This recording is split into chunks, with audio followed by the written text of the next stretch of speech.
The morning fog rolled across the Naval Special Warfare Training Center in Coronado as Lieutenant Sarah Chun stepped out of the black government sedan.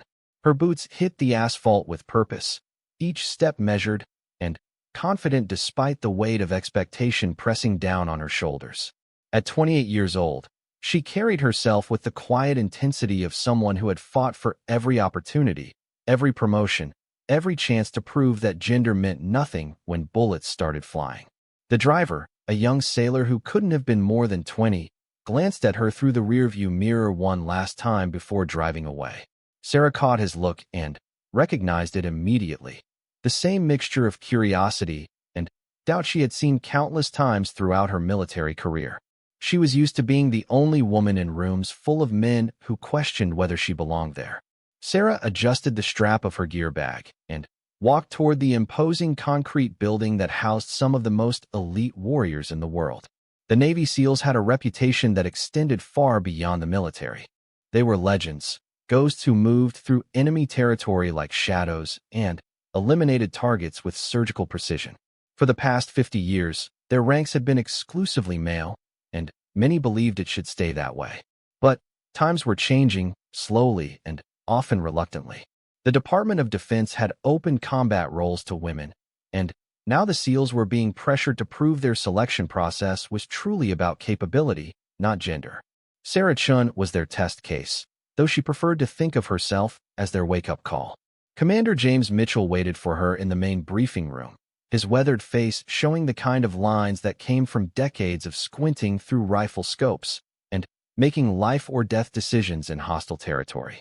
Behind him stood 4 other men, each one a master of their craft. Sarah recognized their type immediately, career operators who had seen combat in Iraq, Afghanistan, and places that didn't exist on any official map. "Lieutenant Chun," Commander Mitchell said, his voice carrying the authority of someone accustomed to being obeyed without question. "Welcome to what might be the most challenging 2 weeks of your military career." Sarah stood at attention, her posture perfect despite the early hour. "Thank you, sir. I'm ready for whatever you have planned." Master Chief Petty Officer Rodriguez, a compact man with scars on his hands that told stories of close-quarters combat, stepped forward. His dark eyes studied Sarah with the intensity of a predator evaluating potential prey. "Ma'am, with all due respect, you have no idea what we have planned. This isn't like anything you've experienced in the regular Navy." "I understand that, Master Chief," Sarah replied, her voice steady. "That's why I'm here." The third man, Senior Chief Williams, was tall and lean with the kind of weathered skin that came from years of operating in desert environments. He held a thick folder that Sarah assumed contained her military record. "Lieutenant, your file shows impressive marksmanship scores and successful completion of several advanced training programs. But shooting paper targets on a range is very different from what we do out here." Sarah had heard variations of this speech before. Every time she moved to a new assignment, someone felt compelled to remind her that her previous achievements might not translate to their particular corner of the military world. She had learned to listen patiently and let her performance do the talking. "We've been tracking your progress through various programs," continued Commander Mitchell. "Your instructors speak highly of your technical skills and mental toughness. But SEALs operate under conditions that break even the strongest people.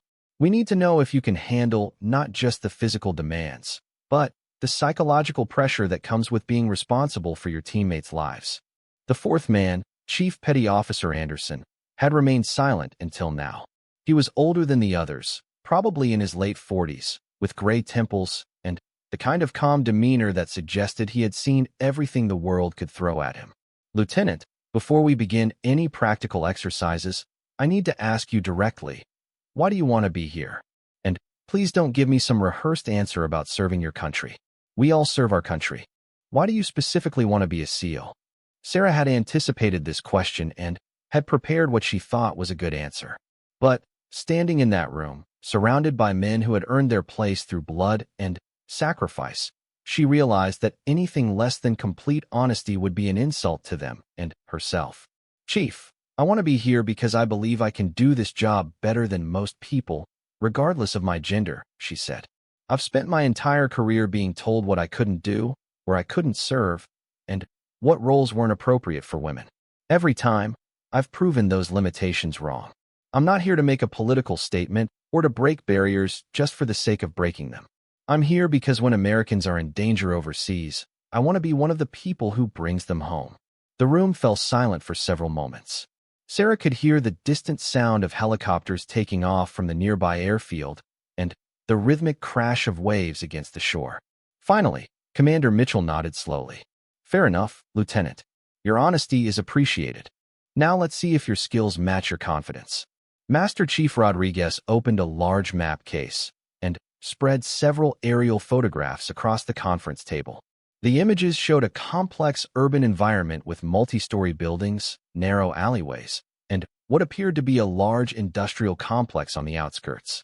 This is a mock-up of a Middle Eastern city that our training teams have constructed about 40 miles north of here, Rodriguez explained. For the next 2 weeks, you'll be working with our Advanced Reconnaissance Unit to complete a series of increasingly difficult scenarios. Each exercise is designed to test a different aspect of special operations work. Senior Chief Williams pointed to specific locations on the photographs. You'll start with basic surveillance and target identification, then move on to infiltration, long-range marksmanship, and, finally, coordinated assault operations. The scenarios are based on real missions that SEAL teams have conducted in combat zones around the world. Chief Anderson added, the exercises are designed to push you beyond your comfort zone and see how you react when plans fall apart, when equipment fails, and when the enemy does something unexpected. In real operations, the mission always goes wrong somehow. We need people who can adapt and overcome when everything is falling apart around them. Sarah studied the photographs carefully, noting potential sniper positions, escape routes, and areas where an enemy might set up ambushes. Her mind automatically began calculating distances, angles, and timing for various approaches to the targets. This kind of tactical analysis had become second nature to her after years of advanced training. What about my teammates for these exercises? She asked. Will I be working with active SEAL team members? Commander Mitchell exchanged glances with his subordinates before answering. You'll be working with members of SEAL Team 7 who have volunteered to participate in this evaluation. I'll be honest with you, Lieutenant. Not all of them are enthusiastic about this assignment. Some of them have strong opinions about women in combat roles, and they're not particularly interested in hiding those opinions. I can handle whatever they dish out, sir, Sarah said. I've dealt with skeptical teammates before. I'm sure you have, replied Master Chief Rodriguez. But SEALs are different. These men have bled together, fought together, and trusted each other with their lives in situations where a single mistake means everyone dies. They're not just skeptical about your abilities. They're concerned that your presence might compromise the safety of the entire team. Sarah understood the implications. In special operations, team cohesion was everything. If her teammates didn't trust her completely, the mission would fail before it began. She would have to earn their respect not just through competence, but by proving that she could be trusted in life-or-death situations. When do we begin? She asked. Tomorrow at 0500 hours, Commander Mitchell replied. But first, you'll need to meet your team leader for this exercise. Staff Sergeant Marcus Thompson has been with SEAL Team 7 for 8 years and has completed 4 combat deployments. He specifically requested to lead this evaluation. The door opened, and a tall, powerfully built man entered the room. Staff Sergeant Thompson had the kind of presence that immediately commanded attention, not through bluster or intimidation, but through the quiet confidence that came from being exceptionally good at a dangerous job. His dark skin bore the evidence of years spent in harsh climates, and his eyes held the sharp intelligence of someone who had survived by being smarter and faster than his enemies. Lieutenant Chun, he said, extending his hand. I'm Marcus Thompson. I'll be your team leader for the next 2 weeks. Sarah shook his hand, noting the firm grip and the way he looked directly into her eyes. She had learned to read people quickly, and Thompson struck her as someone who would be fair but demanding. Sergeant Thompson, I'm looking forward to working with you and your team, she said. Ma'am, before we start working together, I need to establish some ground rules, Thompson replied. In the field, rank becomes secondary to experience and proven ability. You may outrank me on paper, but out there, I'm in charge. My job is to evaluate your capabilities and keep everyone alive while doing it. Can you accept that? Sarah nodded. Absolutely. I'm here to learn and prove myself, not to pull rank. Good. Second, my team doesn't believe that women belong in special operations. They're going to test you in ways that might seem unfair or excessive. I won't stop them unless they cross a line that compromises safety or mission objectives. You'll need to earn their respect through performance, not through complaints about treatment. I understand, Sergeant. I've never asked for special treatment, and I won't start now. Thompson studied her for a moment, then nodded approvingly. Third, if at any point I determine that your presence is endangering the team, I'll recommend your immediate removal from the program. This isn't personal. It's about keeping my people alive. I wouldn't expect anything less, Sarah replied. Commander Mitchell interjected. Staff Sergeant Thompson, Lieutenant Chen's record speaks for itself. She's completed Ranger School, airborne training, and advanced marksmanship courses with distinction. She's not some desk officer looking for adventure. Sir, with respect, I've seen plenty of people with impressive training records who couldn't perform when it mattered, Thompson said. Paper credentials don't mean much when someone's shooting at you in the dark. Sarah appreciated his directness. She had no interest in working with someone who would go easy on her because of her gender or rank. Sergeant Thompson, what does your team specialize in? Reconnaissance and direct action, he replied. We're usually the first ones in and the last ones out. We gather intelligence on high-value targets, coordinate with local forces, and eliminate threats that conventional forces can't reach. It requires people who can operate independently for weeks at a time in hostile territory. What will tomorrow's exercise involve? Thompson glanced at Commander Mitchell, who nodded for him to continue. Urban surveillance and target identification. You'll be inserted into the training facility before dawn, and we'll have 12 hours to locate and identify 3 high-value targets moving through the city. The exercise is designed to test your patience, observation skills, and ability to remain undetected while operating in close proximity to enemy forces. Master Chief Rodriguez added, the opposition force consists of Marines who have been trained to spot and eliminate surveillance teams. They know someone is coming, and they'll be actively hunting for you. If you're detected, the exercise ends immediately. Sarah felt a familiar surge of adrenaline at the prospect of the challenge. This was what she had been training for throughout her entire military career, the chance to prove that she could perform at the highest levels under the most demanding conditions. What equipment will I be using? She asked. Chief Anderson opened a large equipment case and began removing various items. Standard reconnaissance gear, night vision goggles, long-range observation scope, suppressed sidearm, and basic survival equipment. You'll also have a communication system that allows you to report target information to the command post. The key to success, Senior Chief Williams explained, is patience and discipline. Most people fail these exercises because they try to move too quickly or take unnecessary risks. The targets will reveal themselves eventually, but only to someone who knows how to wait and watch. Thompson checked his watch. Lieutenant, I suggest you get some rest tonight. We'll be starting early tomorrow, and the exercise will run for 12 hours straight. Physical and mental fatigue are part of the challenge. As the briefing concluded, Sarah gathered her gear and prepared to leave. Commander Mitchell approached her as the others filed out of the room. Lieutenant, I want you to know that this evaluation isn't just about you, he said quietly. The entire military is watching to see how this turns out. There are people in Washington who want you to succeed, and others who are hoping you'll fail. Try not to let that pressure affect your performance. Sir, I've been dealing with that kind of pressure my entire career, Sarah replied. I learned a long time ago that the only way to silence critics is through results. Good attitude. One more thing, Staff Sergeant Thompson, and the alarm clock showed 0430 when Sarah's eyes opened, though she had been awake for the past 20 minutes listening to the sounds of the base coming to life. Years of military training had taught her to wake up naturally before any alarm, a skill that had saved her life more than once during field exercises. She dressed quickly in the standard digital camouflage uniform that had been provided, checking each piece of equipment methodically. The gear was familiar, but different from what she normally used.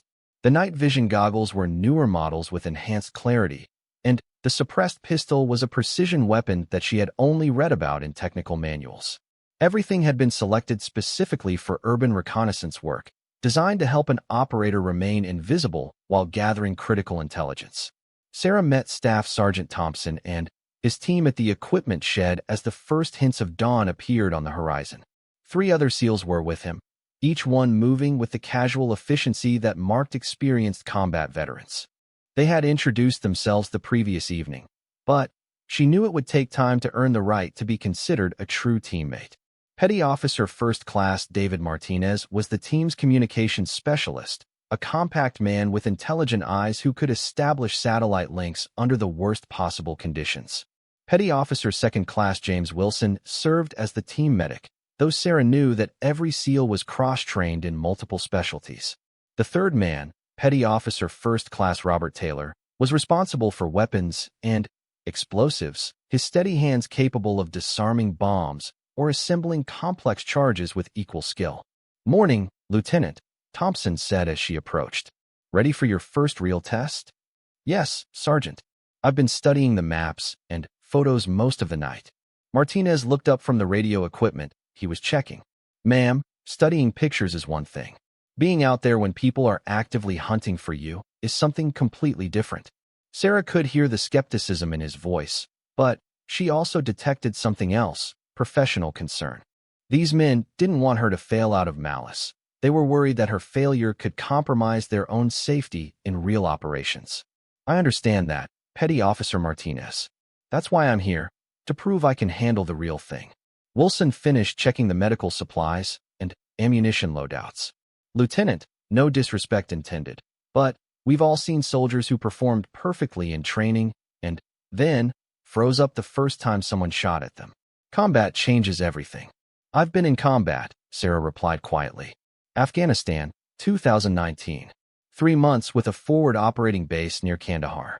Different mission set, but bullets don't discriminate based on gender." The 3 enlisted men exchanged glances. Sarah's combat experience was noted in her file, but hearing her mention it directly changed the dynamic slightly. She wasn't just another officer looking for adventure. She was someone who had been tested under fire. Thompson checked his watch and shouldered his pack. "Time to move. The exercise officially begins at 0500, and we need to be in position before the opposition force starts their patrols." The team moved through the pre-dawn darkness toward a waiting helicopter, their boots silent on the asphalt. Sarah felt the familiar surge of adrenaline that came before a challenging mission. This was what she had been trained for, what she had dreamed about during years of preparation and education. The helicopter was a modified Black Hawk configured for special operations insertion. The crew chief, a seasoned Air Force sergeant, briefed them on the flight plan and insertion procedures. They would be dropped 3 miles from the training facility and would have to approach on foot through rough terrain that included rocky hills and dense vegetation. "Weather forecast shows increasing cloud cover throughout the day," the crew chief reported. "Visibility will decrease this afternoon, which might work to your advantage if you need to reposition." Thompson nodded and turned to Sarah. "Lieutenant, during the insertion and approach, you'll follow my lead and maintain noise and light discipline. We assume that enemy forces have surveillance equipment monitoring all approaches to the target area." As the helicopter lifted off, Sarah looked down at the landscape passing beneath them. The training facility was built in a valley surrounded by hills that provided multiple observation points and approach routes. The designers had created a realistic urban environment complete with civilian populations, vehicle traffic, and the kind of complex terrain that made special operations so challenging. "Target information," Thompson said over the aircraft's intercom system. 3 high-value individuals will be moving through the city today, conducting business meetings and personal activities. Your job is to locate them, confirm their identities, and track their movements without being detected. Martinez handed her a folder containing photographs and biographical information.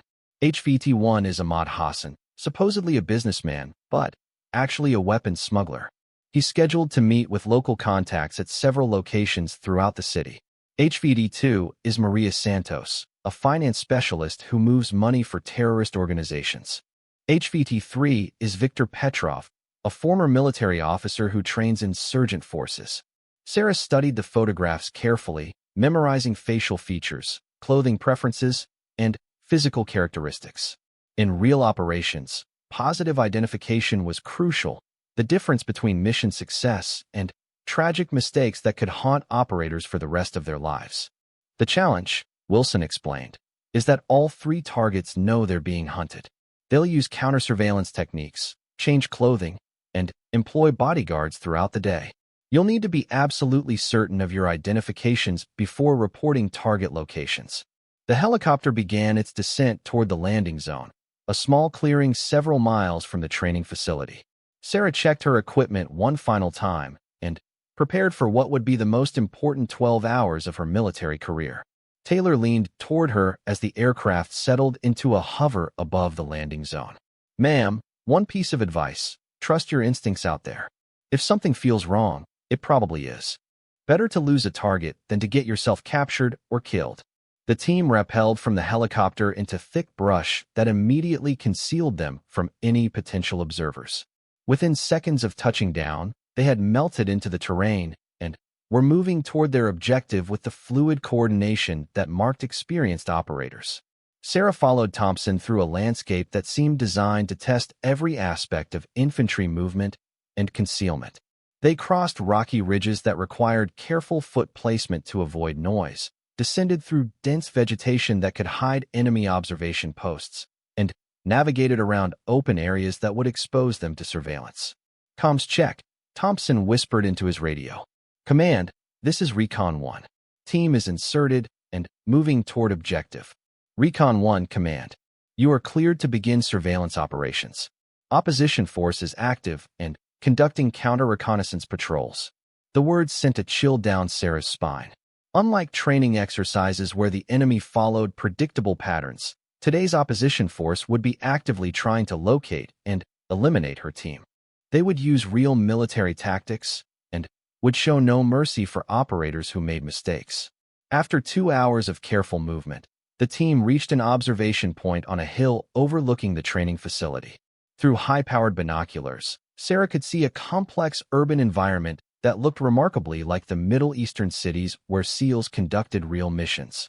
Buildings of various heights provided multiple levels of observation and concealment, while narrow streets and alleyways offered numerous routes for both infiltration and escape. "Initial reconnaissance," Thompson said quietly. "Martinez, establish communications with command and begin signal intercept operations. Wilson, set up the spotting scope and begin systematic surveillance of target buildings.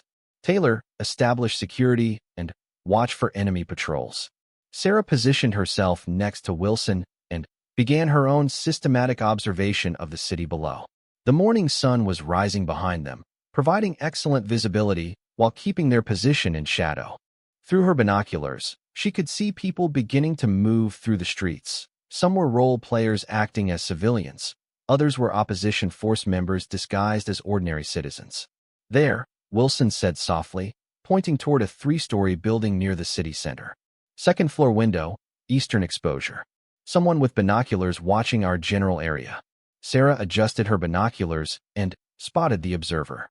"I see him.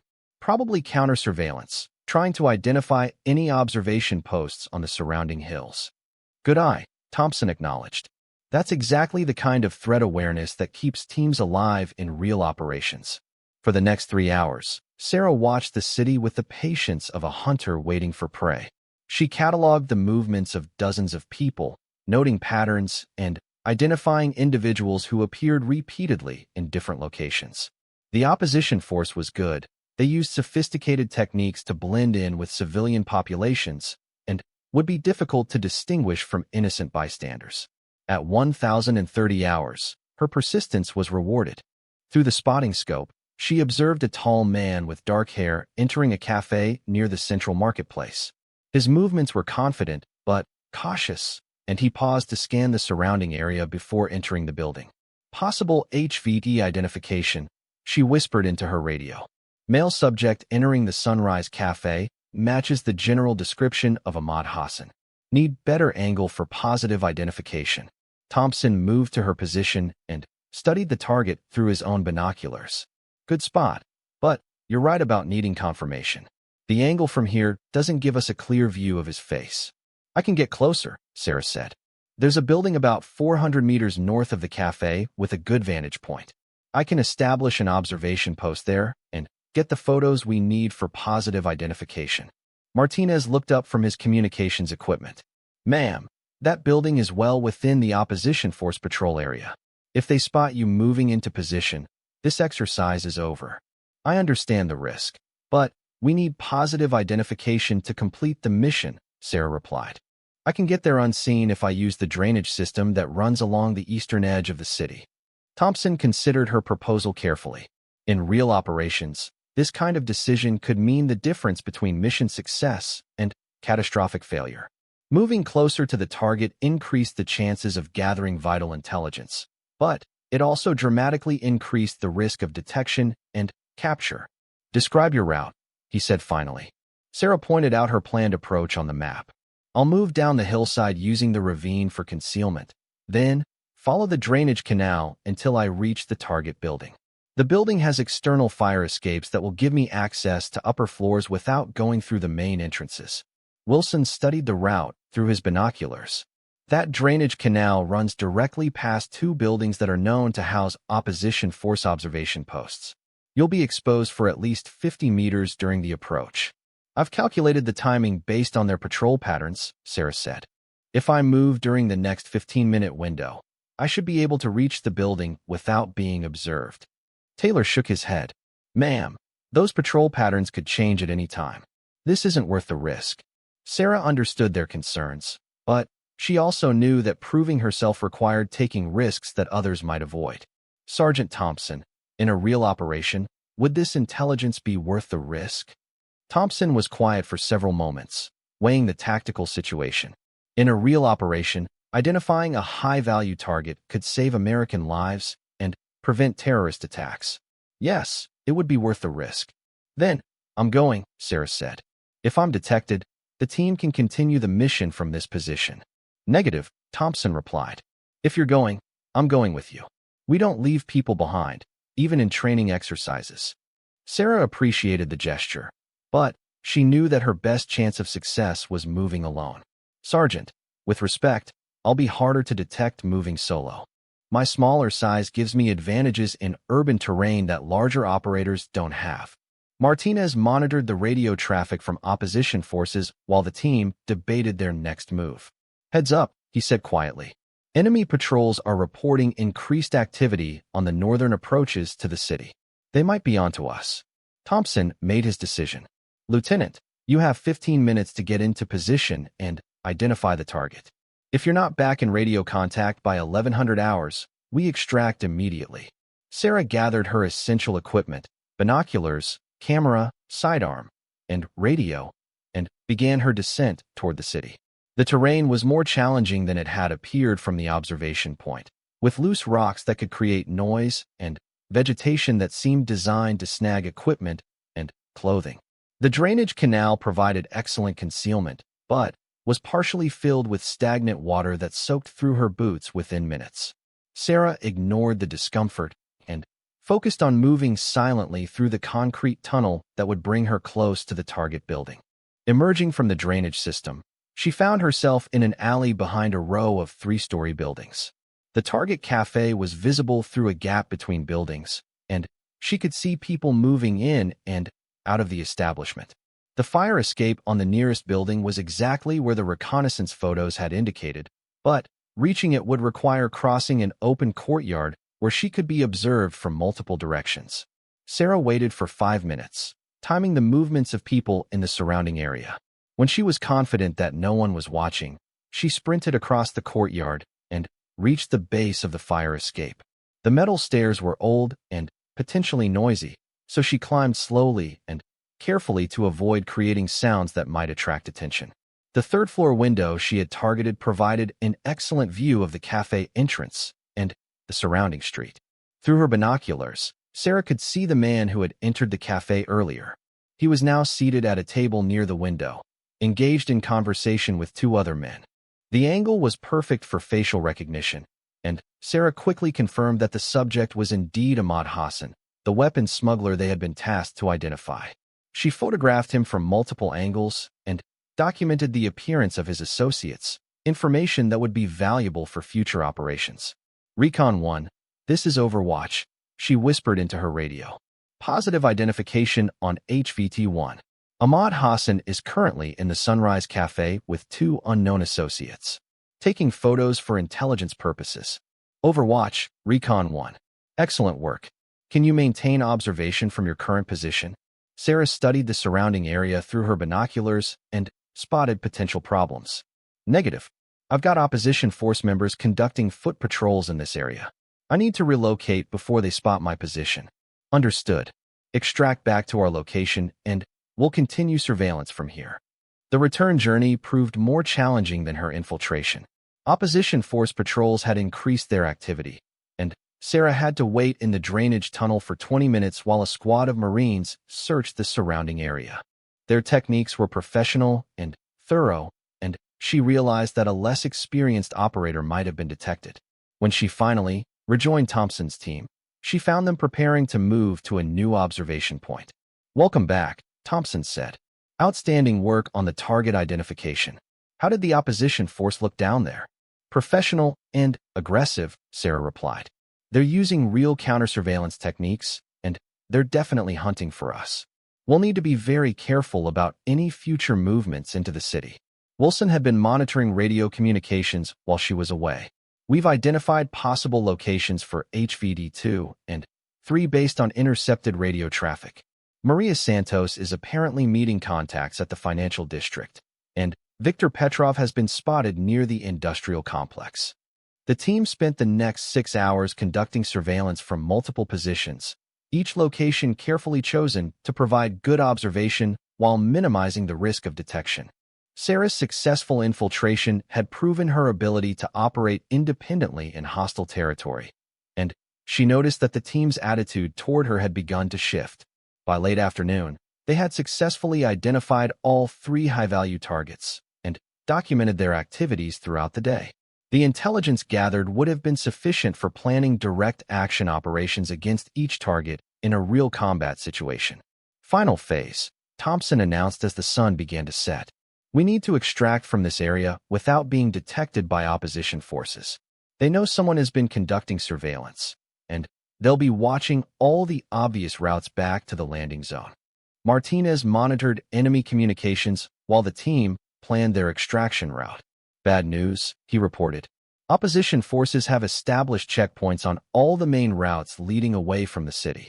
They're conducting systematic searches of all vehicles and personnel leaving the area. Taylor studied the terrain maps. We could wait until full darkness and move cross-country, but that will take us through some very rough terrain. Sarah examined the maps and identified an alternative approach. What about the old mining road that runs along the western ridge? It's not shown on the current maps, but I can see evidence of it in the satellite photos. Thompson looked where she was pointing. That road hasn't been used in years. It might not even be passable. It's worth checking, Sarah said. If we can use it to reach the secondary extraction point, we can avoid all the opposition force checkpoints. Wilson nodded approvingly. That's the kind of creative thinking that separates good operators from great ones. Sometimes the solution isn't on any map or in any manual. The team moved carefully through the gathering darkness toward the abandoned mining road. Sarah's route proved to be challenging, but passable, winding through terrain that had been forgotten by everyone except the people who had studied satellite photos with exceptional attention to detail. 3 hours later, they reached the secondary extraction point where the morning briefing took place in a different room, one lined with maps of mountainous terrain and aerial photographs that showed rocky peaks and deep valleys. Sarah arrived early and found Commander Mitchell studying weather reports on a large computer screen. The forecast showed clear skies, but dropping temperatures, conditions that would make the day's exercise particularly challenging. Good morning, Lieutenant, Commander Mitchell said without looking up from the screen. I've been reviewing the after-action reports from yesterday's exercise. Staff Sergeant Thompson's team was impressed with your performance. Sarah felt a surge of pride, but kept her expression neutral. Thank you, sir. I'm ready for whatever today's exercise involves. Today we'll test a completely different set of skills, Mitchell replied. Long-range precision marksmanship in mountain terrain. You'll be engaging targets at distances up to 1,500 meters in conditions that will test every aspect of your shooting ability. Staff Sergeant Thompson entered the room, followed by a man Sarah hadn't met before. The new arrival was tall and lean, with the weathered appearance of someone who had spent years operating in harsh environments. His eyes held the focused intensity that marked exceptional marksmen. Lieutenant Shun, this is Chief Petty Officer Michael Harris, Thompson said. Chief Harris is SEAL Team 7's senior sniper instructor and one of the finest long-range marksmen in the Navy. Harris extended his hand with a firm grip. Lieutenant, I've heard good things about your performance yesterday. Today we'll find out if you can shoot as well as you can think. Sarah had been looking forward to this test. Marksmanship had always been her strongest skill, and she had consistently outperformed her peers in every shooting course she had attended. But she also knew that SEAL standards were different from anything she had experienced before. Chief, what will today's exercise involve? She asked. Harris moved to a map table and pointed to a series of marked locations. Mountain precision shooting under combat conditions. You'll be engaging targets at various ranges using different weapons systems while dealing with wind, elevation changes, and time pressure. The scenario, Thompson added, simulates a real mission where you're providing overwatch for a SEAL team conducting a hostage rescue operation. The targets represent enemy sentries and personnel who pose a threat to the assault team. Miss any shot, and friendly forces die. Chief Harris opened a large case containing several rifles. You'll be using 3 different weapon systems today. A .308 caliber precision rifle for medium-range work, a .338 Lapua Magnum for extended-range shots, and a suppress system for close-range stealth eliminations. Sarah examined the weapons carefully. Each one was a precision instrument capable of incredible accuracy in the hands of a skilled marksman. The scopes were high-end optics that cost more than most people's cars, and the ammunition was match-grade rounds manufactured to extremely tight tolerances. Ammunition loadout, Harris continued, is limited to simulate real operational constraints.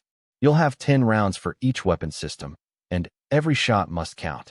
In real operations, resupply is often impossible, so precision and ammunition conservation are critical skills. Commander Mitchell joined them at the map table. Lieutenant, I want to emphasize that this exercise is about more than just marksmanship. It tests your ability to calculate complex ballistics under pressure, adapt to changing environmental conditions, and make split-second decisions that could affect mission success. Thompson pointed to specific locations on the map. The exercise begins at a base camp in the valley. You'll climb approximately 2,000 feet to reach the primary firing position. Then, engage targets at ranges from 400 to 1,500 meters. Weather conditions will deteriorate throughout the day, adding complexity to your calculations. What about the opposition force? Sarah asked. Harris smiled grimly. Today you're the opposition force. The targets are defending a fortified position, and they'll be shooting back. You'll be using simulated ammunition, but the targets are equipped with laser systems that can detect if they've been effectively engaged. Miss your shot, and they'll know exactly where you are. The mountain terrain, Thompson added, provides multiple firing positions, but also multiple routes for enemy forces to approach your location. You'll need to plan for movement between positions and have escape routes prepared in case you're detected. Sarah studied the topographical maps carefully, noting elevation changes, wind patterns indicated by terrain features, and potential firing positions that offered both good visibility and concealment. The exercise would require her to think like both a sniper and a tactician. Equipment loadout, Chief Harris said, opening another case, includes all the precision instruments you'll need for long-range shooting. Laser rangefinder, ballistic calculator, wind meter, and detailed environmental data. But remember, technology is only as good as the operator using it. The team moved to a helicopter that would transport them to the base camp in the mountains. During the flight, Sarah reviewed ballistic data for each weapon system and studied the terrain they would be operating in. The mountains were beautiful but unforgiving, with steep slopes and rocky outcroppings that would make movement challenging. Mental preparation, Harris said over the aircraft's intercom, is just as important as physical preparation for this type of work. Long-range precision shooting requires absolute focus and the ability to control your breathing, heart rate, and muscle tension under extreme stress. Thompson added, in real operations, snipers often work alone for hours or even days. You have to be self-sufficient, patient, and capable of making life-or-death decisions without immediate support from teammates. The base camp was located in a valley surrounded by peaks that rose over 3,000 feet above sea level. The air was noticeably thinner, and Sarah could feel the effects of altitude on her breathing and heart rate. Physical conditioning was important, but high-altitude operations required specific adaptations that couldn't be simulated at sea level. First phase, Harris explained as they unloaded equipment, involves movement to the primary firing position. You'll carry all 3 weapon systems plus ammunition and support equipment. The climb is approximately 3 miles with significant elevation gain. Sarah shouldered her pack and began the ascent. The trail was barely visible, winding through rocky terrain that required careful foot placement and constant attention to balance. The weight of the weapons and ammunition made every step more challenging, and she could feel her heart rate increasing as the altitude affected her oxygen intake. Pace yourself, Thompson advised as they climbed. Exhaustion affects marksmanship more than most people realize. If you're breathing hard when you reach the firing position, your shots will suffer. After 2 hours of steady climbing, they reached a rocky outcropping that provided excellent visibility of the target area.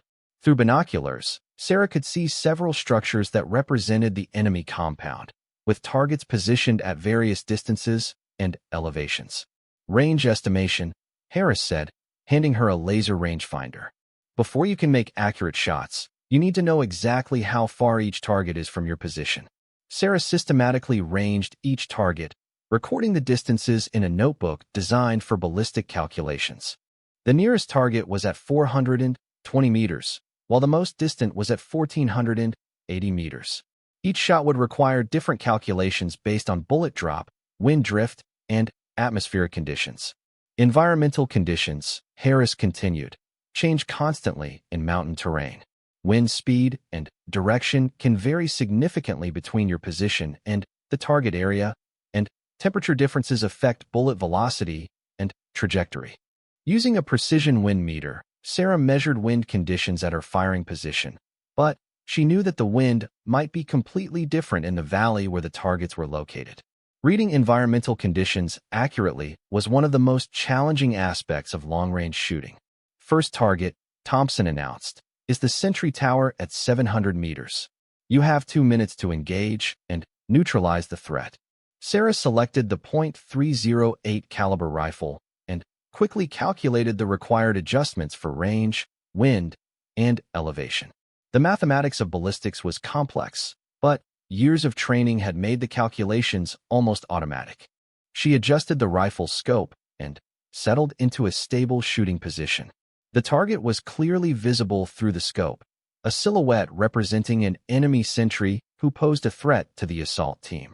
Sarah controlled her breathing, allowed her heart rate to settle, and squeezed the trigger with smooth, steady pressure. The suppressed rifle made minimal noise, but she could see through the scope that her shot had struck the target center mass. The laser system confirmed a successful hit, and the target dropped out of sight. Good shot, Harris acknowledged. Target neutralized. Next target is the communications building at 1,200 meters. Wind has increased, and you have 90 seconds. Sarah quickly transitioned to the .338 Lapua Magnum rifle, a more powerful weapon designed for extreme long-range work. The increased distance required more complex calculations, and the stronger wind would affect bullet trajectory significantly. The target was smaller and more challenging to identify through the scope. Sarah used her training in target identification to distinguish between enemy personnel and innocent civilians who might be in the area. In real operations, positive target identification was crucial to preventing tragic mistakes. Her second shot was slightly low, striking the target in the lower torso rather than center mass. The laser system registered a hit, but Harris shook his head disapprovingly. Wounded, Not killed, he said. In a real operation, that target could still return fire and compromise the mission. What went wrong? Sarah analyzed her shot carefully. Wind estimation was off slightly, and I may have rushed the trigger squeeze because of the time pressure. Exactly. Time pressure is a factor in real operations, but accuracy is always more important than speed. A quick miss helps no one. Thompson pointed to a new target area. Third target is multiple personnel at various ranges. You need to engage 3 targets in sequence using different weapon systems. Time limit is 5 minutes. This phase of the exercise required Sarah to demonstrate proficiency with all 3 rifles while managing time pressure and changing environmental conditions. The targets were positioned to force her to make rapid transitions between weapon systems while maintaining the precision required for successful engagements. Her first shot with the suppressed rifle eliminated a close-range target at 400 meters. The second shot, using the .308 rifle, neutralized a medium-range threat at 800 meters. The final shot, with the .338 Lapua Magnum, engaged a long-range target at 1,300 meters. All 3 shots were successful, but Sarah noticed that her shooting position had been compromised. Opposition force members were moving toward her location, having identified her position based on the pattern of shots fired. Time to move, Harris said. In real operations, staying in one position too long gets you killed.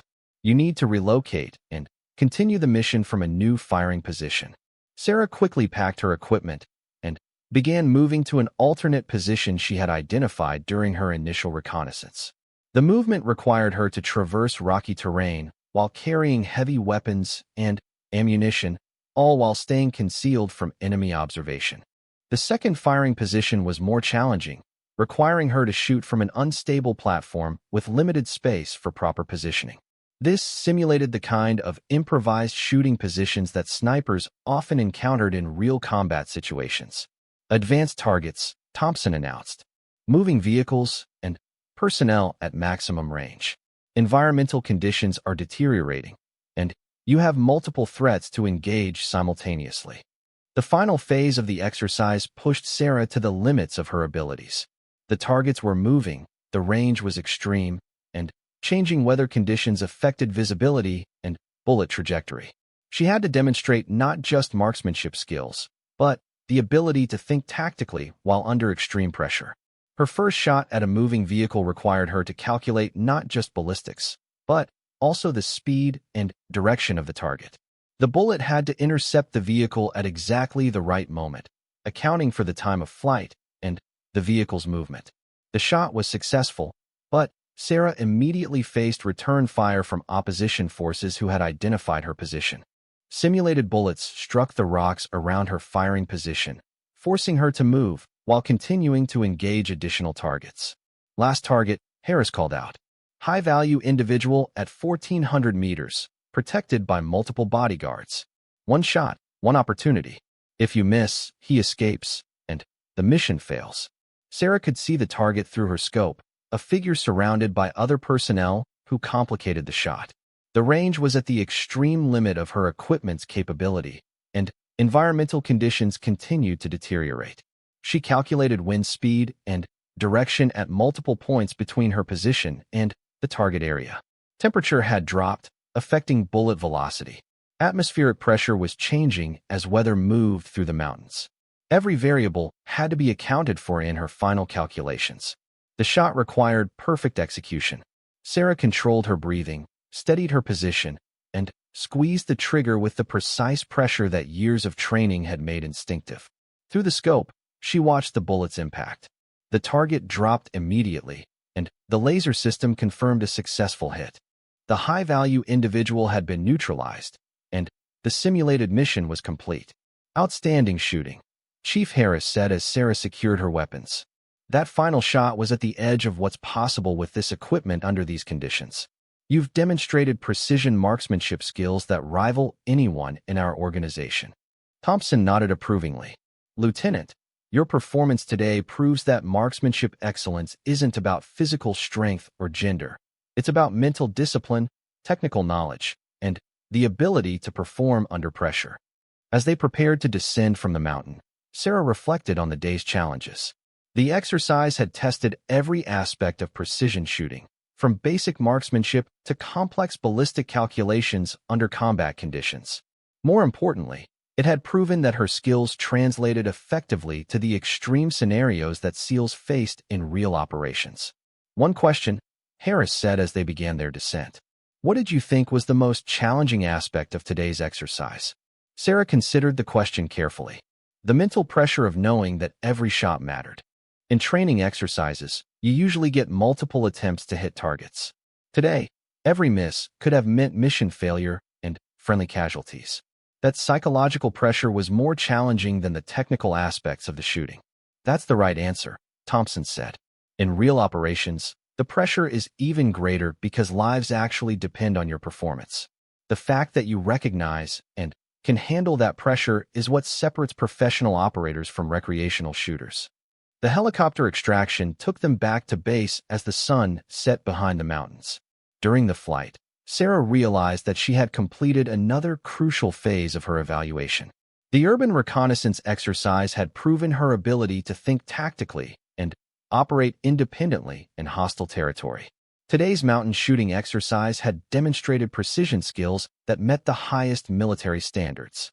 But she also knew that the most challenging tests were yet to come. Staff Sergeant Thompson had mentioned that the final phase would involve direct action operations, close-quarters combat scenarios that would test her ability to operate as part of a SEAL assault team.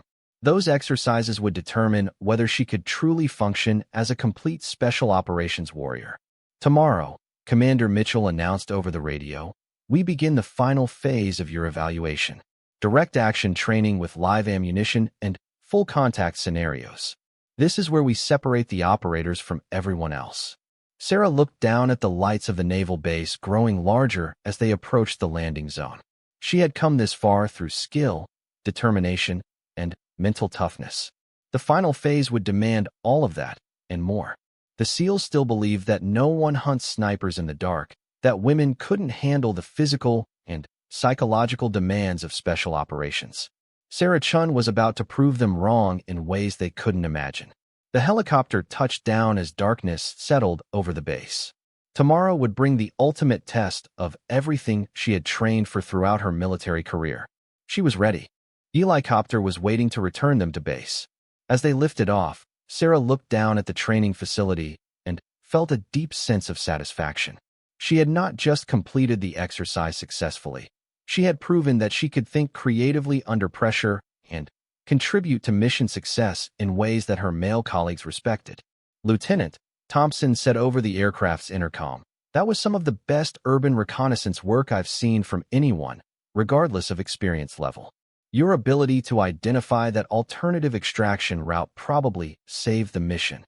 Martinez added, "Ma'am, I have to admit I was skeptical about working with someone who hadn't been through BUD/S training. But you've proven today that skills and intelligence matter more than which specific schools you've attended." As the helicopter carried them back to base, Sarah realized that she had crossed an important threshold. She hadn't just proven that women could succeed in special operations. She had demonstrated that she personally belonged among the elite operators who conducted the military's most challenging missions. The next phase of her evaluation would test different skills, but today had established her credibility as someone who could perform under pressure and contribute to team success. The real test, however, was just beginning. His team are some of the best operators I've ever worked with.